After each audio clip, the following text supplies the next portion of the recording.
Lingkungan kelas E bersama saya Karina Maulidia. Hari ini kita akan berdiskusi mengenai isu yang sangat relevan dan krusial, yaitu dampak perubahan iklim pada sektor pertanian dan bagaimana hal ini bersinggungan dengan hak-hak dasar kita sebagai warga negara, terutama para petani. Dan saya tidak sendirian, saya masih ditemani oleh dua orang narasumber yang sangat kompeten di bidangnya. Yang pertama ada Kak Juli Wulandari, salah satu penulis dari makalah hukum lingkungan yang menjadi topik pembahasan kita pada hari ini, berjudul Dampak Perubahan Iklim dan Hak Konstitusional dalam Sektor Pertanian Berdasarkan Perspektif Hukum Lingkungan. Selamat datang Kak Juli Wulandari. Terima kasih Kak Karina, senang bisa hadir pada diskusi kali ini. Oke, dan kita juga kedatangan tamu istimewa lainnya yaitu Kak Jayan Junior, seorang pakar di bidang pertanian dan kebijakan publik yang telah meneliti dampak perubahan iklim terhadap petani. Selamat datang Kak Jayan Junior. Terima kasih Kak Karina, senang bisa hadir di diskusi kali ini. Terima kasih kembali kakak-kakak sekalian. Seperti yang telah kita pahami bahwa lingkungan hidup sangat fundamental. Konstitusi kita pada pasal 28H ayat 1 Undang-Undang Dasar 1945 menjamin hak setiap warga negara atas lingkungan hidup yang baik dan sehat. Kita juga membahas pasal 27 ayat 2 Undang-Undang Dasar 1945 yang menjamin hak atas pekerjaan dan penghidupan yang layak serta hak atas pangan. Perubahan iklim menjadi ancaman serius pada sektor pertanian yang pada akhirnya mengancam hak-hak dasar tersebut. Kak Juli Wulandari, bisa tolong diingatkan kembali latar belakang penelitian Anda? Baik, kami melihat bahwa lingkungan hidup yang sehat adalah prasyarat. Selain pasal 28H ayat 1, kita juga harus ingat pada pasal 33 ayat 3 Undang-Undang 1945 yang menyatakan bumi dan air dan kekayaan alam yang terkandung di dalamnya dikuasai oleh negara dan dipergunakan untuk sebesar-besar kemakmuran rakyat. Dan ayat 4 yang menekankan prinsip berkelanjutan dan berwawasan lingkungan. Perubahan iklim mengancam ini semua, terutama bagi petani dan juga masyarakat adat. Kajian kami fokus pada sejauh mana sih dampak perubahan iklim ini mengancam hak konstitusional dan bagaimana hukum lingkungan serta peran berbagai pihak bisa mengatasinya, termasuk melalui Undang-Undang Nomor 32 Tahun 2009 tentang perlindungan dan pengelolaan lingkungan hidup. Wah, menarik sekali ya teman-teman. Fokusnya adalah irisan antara perubahan iklim, pertanian, dan hak konstitusional ya Kak. Kalau Kak Jayan Junior, bisa dijelaskan lebih rinci seperti apa sih dampak nyata perubahan iklim terhadap sektor pertanian di Indonesia? Mungkin dengan beberapa contoh kasusnya Kak? Baik, tentu dampak ini sangat besar. Secara biofisik, perubahan iklim menyebabkan perubahan pola dan distribusi curah hujan, serta meningkatkan kejadian ekstrim seperti kekeringan panjang, banjir bandang, dan tanah longsor. Data BMKG menunjukkan suhu rata-rata di Indonesia meningkat sekitar 0,3 derajat Celcius per dekade dan pola curah hujan semakin tidak menentu. Ini berujung pada penurunan produktivitas dan produk pertanian, bahkan resiko gagal panen. Contoh yang paling jelas yaitu kasus kekeringan ekstrim di beberapa wilayah sentra padi di Jawa seperti Indramayu atau Grobogan. Petani di sana mengalami gagal panen berkali-kali karena pasokan air yang tidak menentu. Oh, jadi pola tanam menjadi kacau dan ancaman gagal panen meningkat ya Kak? Ya. Selain itu, ada juga kerusakan sumber daya lahan pertanian akibat erosi dan degradasi serta peningkatan serangan organisme pengganggu tanaman atau yang biasa disebut OPT, yang siklusnya berubah akibat iklim ini. Semua memperberat tantangan bagi petani. Kita juga melihat kasus banjir bandang yang merendam lahan pertanian di Kalimantan dan Sumatera. Ini tidak hanya merusak tanaman, tetapi juga infrastruktur pertanian dan suburan tanah. Kalau Kak Juli Wulandari, bagaimana sih Kak dampak ekonomi dan sosialnya dari perspektif hukum? Secara ekonomi, dampak ini jelas mengancam ketahanan pangan nasional sebagaimana dimanatkan dalam Undang-Undang Nomor 18 Tahun 2012 tentang pangan. Kesejahteraan petani juga terancam. Padahal mereka adalah subjek utama dalam Undang-Undang Nomor 19 Tahun 2013 tentang perlindungan dan pemberdayaan petani. Undang-undang ini menjamin hak petani atas sarana produksi, kepastian usaha, hingga perlindungan dari resiko gagal panen. Ketidakpastian iklim juga bisa mendorong kenaikan harga pangan dan juga membenani masyarakat. Bagaimana dengan masyarakat adat atau komunitas petani tradisional, Kak Yuli? Apakah ada dampak spesifik bagi mereka? Sangat relevan ya. Masyarakat adat seringkali bergantung pada kearifan lokal dan siklus alam dalam praktik pertanian mereka. Perubahan iklim mengganggu siklus ini membuat pengetahuan tradisional mereka kurang relevan dan mengancam keberlanjutan hidup mereka yang terintegrasi dengan alam. Ini juga bisa dilihat sebagai ancaman terhadap hak mereka untuk melestarikan budaya, cara hidup tradisional yang juga diakui dalam konstitusi dan berbagai peraturan. Berarti dampaknya jelas sangat meresahkan, Kak Yuli. Bagaimana dampak perubahan iklim ini bisa dikaitkan melanggar hak konstitusional warga negara? Seperti yang sudah disinggung pada pasal 28H ayat 1 Undang-Undang 1945 menjamin hak atas lingkungan hidup yang baik dan juga sehat. Jika lingkungan rusak atau tidak stabil akibat perubahan iklim sehingga tidak lagi mendukung kehidupan yang layak, maka hak konstitusional warga negara akan terganggu. Rusaknya lahan pertanian, tercemarnya sumber air, ini juga bisa menjadi bentuk yang konkretnya. Itu hak atas lingkungan. Bagaimana dengan hak lain, misalnya hak atas pangan dan penghidupan yang layak yang tadi disebutkan? Tepat sekali, hak atas pangan secara eksplisit dan implisit dijamin dalam pasal 27 ayat 2 Undang-Undang 1945 dan dipertegas dalam Undang-Undang Pangan. Ketika perubahan iklim ini menyebabkan gagal panen dan mengancam ketersediaan serta aksesibilitas pangan, hak atas pangan ini terlanggar. Bagi petani ini juga soal mata pencarian. Pada pasal 27 ayat 2 Undang-Undang 1945 juga menjamin hak atas pekerja dan penghidupan yang layak. Bagi petani yang hidup dari hasil pertanian, dampak perubahan iklim yang mengganggu produktivitas dan hasil panen secara langsung mengancam hak mereka atas penghidupan yang layak. Makalah kami ini berargumen bahwa ketidakmampuan negara dalam mengatasi dampak perubahan iklim secara efektif dan dianggap sebagai bentuk omission atau kelalaian negara dalam memenuhi dan melindungi hak ini. Kak Jayan, apakah ada kasus di mana negara dianggap lalai dalam melindungi hak-hak ini akibat dampak perubahan iklim? Sebetulnya ada indikasi kelalaian yang bisa dilihat dari beberapa aspek. Misalnya, kurangnya sistem peringatan dini bencana hidrometeorologi yang efektif dan menjangkau petani, atau lambatan implementasi program adaptasi pertanian yang konkret dan berkelanjutan. Padahal Indonesia sudah meratifikasi Paris Agreement melalui Undang-Undang Nomor 16 Tahun 2016 yang di dalamnya ada komitmen untuk adaptasi, kemudian perlindungan lahan pertanian pangan berkelanjutan sesuai Undang-Undang Nomor 41 Tahun 2009. Juga seringkali belum optimal di lapangan, padahal lahan produktif adalah aset vital petani. Jadi isu ini bukan hanya bencana alam biasa ya, tapi ada dimensi hukum dan hak asasi di dalamnya.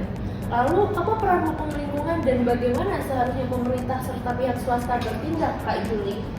Hukum lingkungan seperti UU PPLH nomor 32 tahun 2009 berperan sebagai payung hukum untuk mengatur dan mengadilkan dampak perubahan iklim serta melindungi hak warga negara.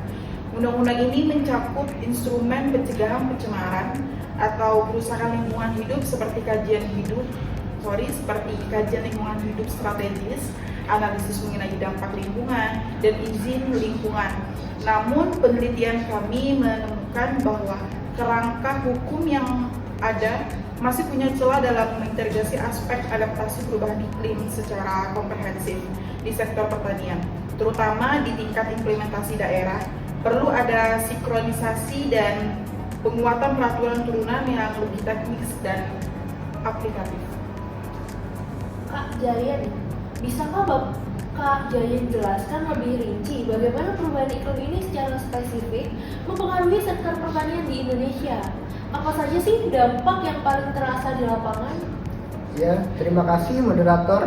Dampak perubahan iklim terhadap sektor pertanian ini memang sangat mendalam dan multifasat. Kondisi sangat mendalam iklim ekstrim ini seperti perubahan distribusi curah hujan, peningkatan kekeringan, banjir, dan tanah longsor secara langsung menyebabkan kegagalan pertumbuhan dan menyebabkan gagal panen. Hal ini tentu saja menurunkan produktivitas dan produksi pertanian secara keseluruhan. Selain itu, peningkatan kelembapan dan intensitas gangguan organisme pengganggu tanaman atau OPT juga turut memperburuk kerugian hasil pertanian. Konsekuensi langsung dari penurunan produktivitas dan peningkatan resiko gagal panen ini yaitu ancaman terhadap ketahanan pangan nasional. Gangguan pada rantai pasokan pangan menyebabkan menjadi tidak stabil yang secara fundamental mengancam ketahanan pangan kita. Ketidakpastian iklim ini juga berpotensi memacu kenaikan harga pangan yang secara langsung berdampak pada kesejahteraan masyarakat luas. Yang paling merasakan yaitu petani kita. Kesejahteraan petani yang mata pencariannya sangat bergantung pada stabilitas kondisi iklim terancam serius. Penurunan produktivitas dan resiko gagal panen secara langsung mengurangi pendapatan mereka. Mengikis fondasi kesejahteraan mereka, sektor pertanian diidentifikasikan sebagai yang paling terancam dan rentan terhadap perubahan iklim. Oke, penjelasannya sangat gamblang sekali ya teman-teman. Kakak-kakak sekalian, jadi dampaknya tidak hanya pada produksi, tapi juga ke rantai pasokan dan kesejahteraan petani. Ini bukan hanya masalah lingkungan, tapi juga ekonomi dan sosial. Beralih ke Kak Julie Wulandari, dari perspektif hukum lingkungan, bagaimana dampak perubahan iklim ini melanggar hak-hak konstitusional warga negara kita, Kak? Dan bagaimana kerangka hukum yang ada berusaha mengatasinya? Terima kasih Kak Karina. Ini adalah poin yang sangat krusial yang perlu kita pahami. Dampak perubahan iklim ini bukan hanya masalah lingkungan atau ekonomi, tetapi juga isu dan hak asasi manusia fundamental yang memiliki implikasi konstitusional langsung bagi negara Indonesia. Konstitusi kita secara tegas menjamin hak-hak warga negara terkait lingkungan hidup dan mata pencarian. Pada pasal 28H ayat 1 Undang-Undang 1945 menjamin hak atas lingkungan hidup yang baik dan sehat. Ini menyiratkan kewajiban negara untuk melindungi dan melestarikan lingkungan agar menjadi sumber kehidupan yang berkelanjutan. Lebih lanjut, ada pada pasal 27 ayat 2 Undang-Undang 1945 menjamin hak atas pangan serta hak atas pekerja dan penghidupan yang layak. Penelitian secara eksplisit menyatakan bahwa dampak perubahan iklim secara langsung melanggar hak-hak konstitusional ini. Implikasi hukumnya adalah bahwa ketidakmampuan negara ini dalam mengatasi dampak perubahan iklim dapat dianggap sebagai pelanggaran terhadap hak-hak tersebut. Ini menempatkan perubahan iklim sebagai masalah akuntabilitas negara dan hak asasi manusia. Meskipun kita punya kerangka hukum lingkungan yang terus berkembang seperti Undang-Undang Nomor 32 Tahun 2009 tentang perlindungan dan pengelolaan lingkungan hidup, penelitian terbaru mengidentifikasi celah signifikan. Ditemukan bahwa kerangka hukum Indonesia masih memiliki celah dalam mengintegrasikan aspek adaptasi perubahan iklim secara komprehensif di sektor pertanian, terutama dalam hal implementasi di tingkat daerah. Celah ini juga memiliki implikasi yang sangat serius khususnya bagi kelompok rentan seperti petani ataupun masyarakat adat yang paling merasakan banyak dampak ini. Jadi ada kesenjangan antara jaminan konstitusional dan realitas di lapangan, serta tantangan dalam implementasi di tingkat daerah. Kakak-kakak sekalian, Kak Jayen, dalam menghadapi celah dan tantangan ini, bagaimana peran pemerintah, sektor swasta, dan masyarakat dalam upaya adaptasi dan mitigasi perubahan iklim di sektor pertanian? Baik, pemerintah itu memiliki peran sentral dan krusial. Peran ini mencakup penerapan kebijakan adaptasi dan mitigasi, menyediakan infrastruktur dan teknologi pertanian ramah lingkungan, menegakkan hukum lingkungan, serta memberikan penyuluhan dan bantuan kepada petani. Ini adalah mulai dari kebijakan hingga penegakan hukum dan dukungan di lapangan. Indonesia sendiri telah menunjukkan komitmen melalui strategi adaptasi dan mitigasi yang terencana. Namun, ada beberapa tantangan. Meskipun komitmen internasional dan strategi nasional sudah ada, penelitian ini menyoroti celah dalam mengintegrasikan aspek adaptasi secara komprehensif, terutama di tingkat regional, dan kebutuhan untuk penguatan penegakan hukum. Ini menunjukkan bahwa kapasitas implementasi koordinasi antara tingkat pemerintah dan penegakan yang ketat masih menjadi hambatan yang kritis. Selain pemerintah, pihak swasta juga memiliki peran penting. Mereka punya potensi besar untuk berinovasi dalam teknologi hijau, praktik pertanian berkelanjutan, dan investasi yang tangguh terhadap iklim. Keterlibatan mereka tidak hanya sebatas kepatuhan terhadap regulasi, tetapi juga tanggung jawab bersama dan peluang untuk menciptakan nilai. Namun, potensi sektor swasta ini belum sepenuhnya dimanfaatkan dan perlu insentif atau regulasi yang jelas untuk mendorong partisipasi mereka. Yang tak kalah penting yaitu partisipasi masyarakat, khususnya masyarakat lokal dan petani. Pendekatan partisipatif yang melibatkan mereka dalam perumusan dan pelaksanaan kebijakan sangat ditekankan.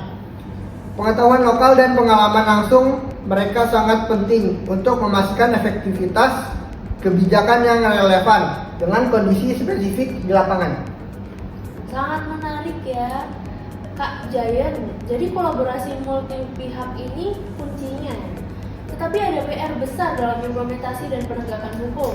Kak Juli Wulandari, melihat kompleksitas ini, apa rekomendasi atau langkah-langkah hukum yang proaktif yang perlu diambil untuk memastikan hak-hak konstitusional warga negara terlindungi di tengah krisis iklim ini? Oke, ini suatu pertanyaan yang sangat relevan ya. Untuk mengatasi celah dan tantangan yang ada diperlukan beberapa langkah proaktif. Yang pertama, kita perlu inovasi hukum dan interpretasi yudisial yang lebih kuat. Hukum lingkungan perlu bergerak melampaui regulasi reaktif terhadap polusi, menuju kerangka proaktif yang mengantisipasi dan mengelola risiko iklim di masa depan. Ini juga bukan hanya tentang menegakkan undang-undang yang ada, tetapi merancang mekanisme hukum baru yang secara khusus mengatasi ketahanan iklim, keadilan iklim, dan perlindungan kelompok rentan seperti petani dan juga masyarakat adat. Ini menunjukkan kebutuhan mendesak akan reformasi legislatif yang berfokus pada integrasi adaptasi dan mitigasi perubahan iklim di semua tingkat pemerintahan. Yang kedua, penguatan mekanisme penegakan hukum itu juga krusial. Penegakan hukum yang lemah dapat menghambat upaya adaptasi dan mitigasi, serta memperburuk pelanggaran hak-hak konstitusional. Tantangan dalam penegakan hukum perlu diatasi untuk memastikan efektivitas kerangka hukum yang ada. Yang ketiga, pemberdayaan sejati masyarakat lokal, khususnya petani dan juga kelompok adat, dalam perumusan dan pelaksanaan kebijakan sangat penting. Tanpa ini, kebijakan berisiko menjadi tidak relevan atau tidak efektif di lapangan, yang mengarah pada kerentanan berkelanjutan dan pelanggaran hak. Ini juga terkait dengan pentingnya pendekatan partisipatif yang melibatkan masyarakat lokal dan juga petani. Dan yang terakhir, itu juga diperlukan kerangka hukum yang jelas, insentif ekonomi, dan mungkin laporan lingkungan sosial dan juga tata kelolaan ESG yang wajib bagi sektor swasta untuk mendorong praktik pertanian berkelanjutan dan investasi yang tangguh terhadap iklim. Aspek konflik yang menyiratkan bahwa sektor swasta ini bisa menjadi bagian dari masalah jika kita diatur dengan benar, menekankan pentingnya penegakan hukum yang sangat luas. Sangat komprehensif, Kak Juli Wulandari. Jadi intinya adalah informasi hukum yang proaktif, penegakan yang kuat, pemberdayaan masyarakat, dan pengaturan yang jelas untuk sektor swasta. Kemudian untuk regulasinya perlu diperkuat atau implementasinya yang perlu ditingkatkan, Kak Jayan. Apa saja rekomendasi kebijakan yang paling mendesak? Baik, untuk implementasinya ini menurut saya sih keduanya sih, Kak Karina.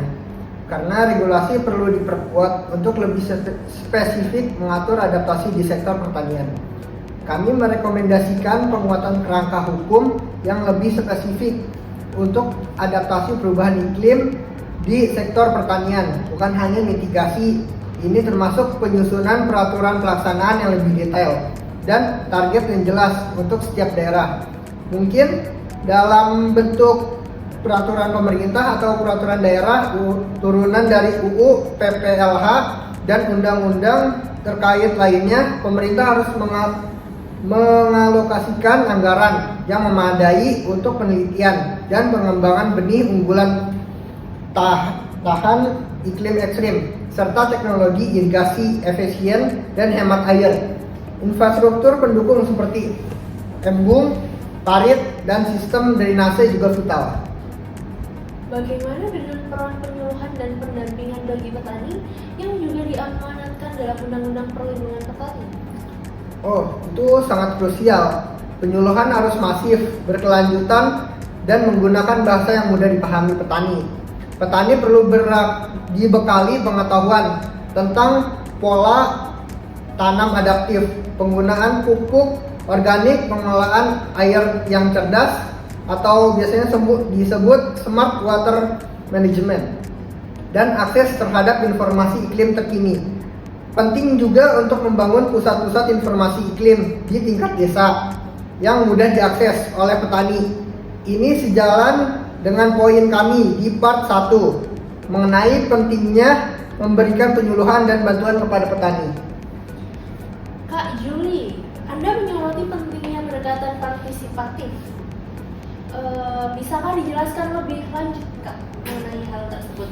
Pendekatan partisipatif berarti melibatkan petani dan masyarakat lokal, termasuk masyarakat adat dalam setiap tahap pengelolaan lingkungan dan adaptasi perubahan iklim, mulai dari perencanaan, pelaksanaan, hingga pengawasan kebijakan dan juga program.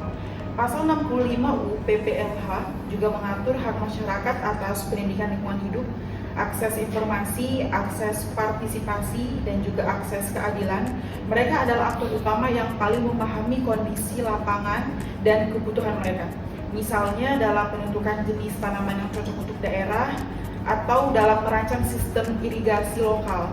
Ini juga berarti menghargai dan mengintegrasi kearifan lokal yang sudah terbukti dan juga adaptif.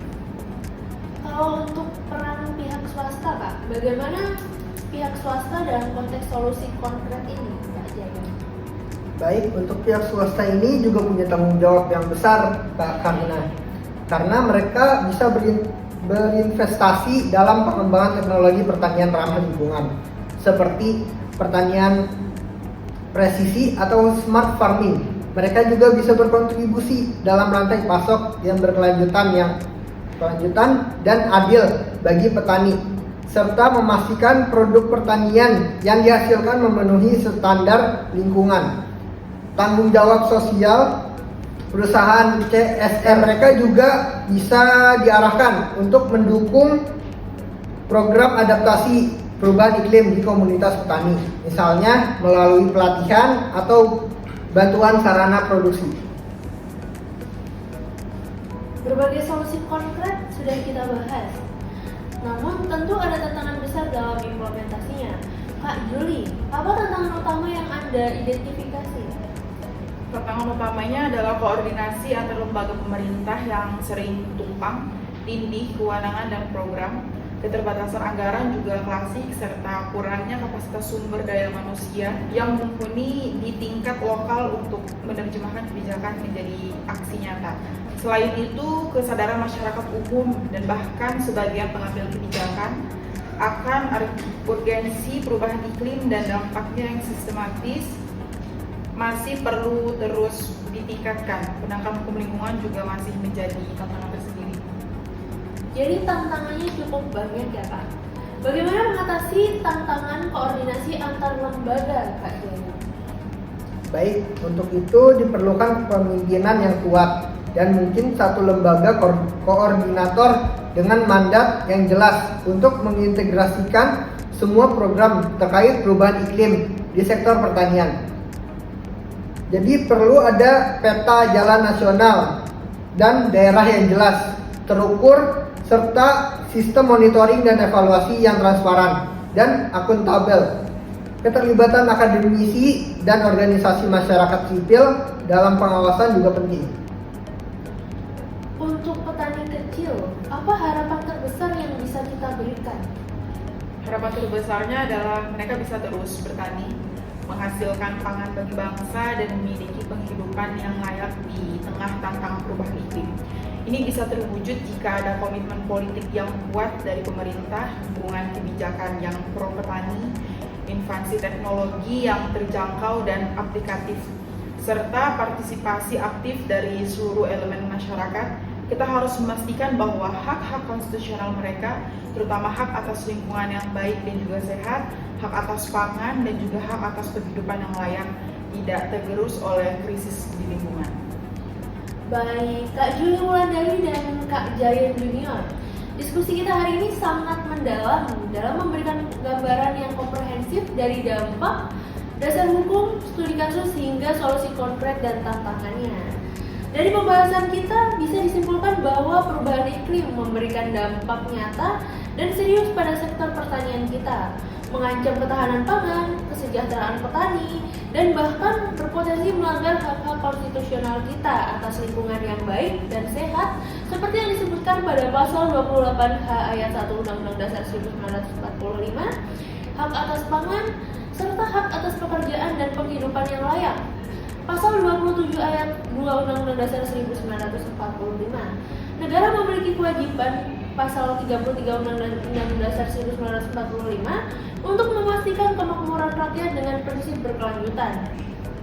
Berbagai payung hukum seperti Undang-Undang PPLH, Undang-Undang Pangan, Undang-Undang Perlindungan Petani, UU PLP 2B, dan komitmen internasional seperti Paris Agreement sudah ada. Tetapi implementasi, sinkronisasi, dan penguatan kerangka kebijakan adaptasi perubahan iklim di sektor pertanian masih memerlukan kerja keras pemerintah. Pemerintah punya peran besar dalam kebijakan, anggaran, dan penegakan hukum, sementara partisipasi masyarakat dan peran swasta juga sangat vital.